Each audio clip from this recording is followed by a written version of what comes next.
Episode 5 of Alien, Earth, titled In Space, No One, finally answers one of the biggest mysteries hanging over the series. Who sabotaged the Maginot, and why did it crash into Prodigy City? This episode shifts gears from the island of Neverland and instead plays out like a slow-burn detective thriller in space, as Morrow pieces together the conspiracy that not only doomed the crew, but also set the stage for the premiere's shocking opening. We learn that the real culprit behind the disaster wasn't Rahim, and it wasn't even the robot Teng, who both seemed suspicious at different points. The saboteur is revealed to be Chief Engineer Petrovich. His betrayal is chilling not just because he turned against his shipmates, but because he deliberately aligned himself with Boy Cavalier. Through hidden communications logged on the ship, Petrovich is shown cutting a deal to crash the Maginot directly into Prodigy City.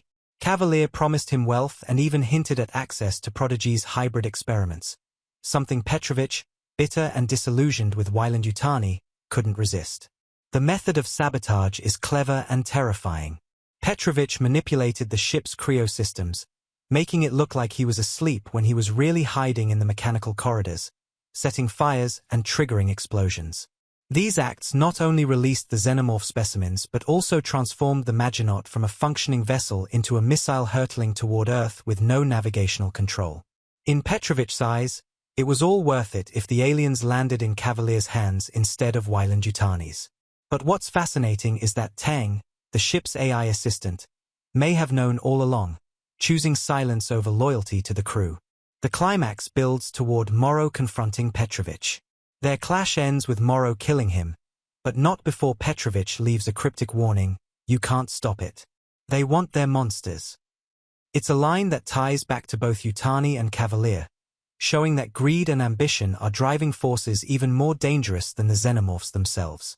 This episode also revisits Captain Zaveri's harrowing final chase, replaying the moment where she's hunted by a xenomorph. The shocking twist here is Morrow's choice not to save her.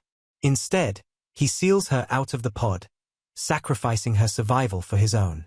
It's brutal, but in Morrow's eyes, necessary.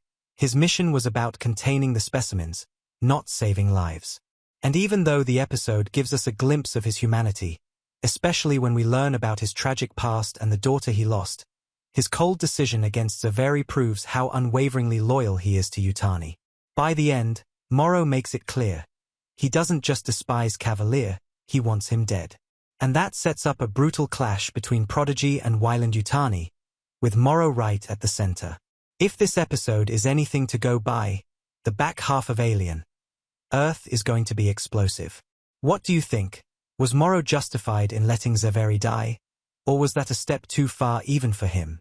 And how do you think the Petrovich-Cavalier conspiracy will impact the war that's clearly coming?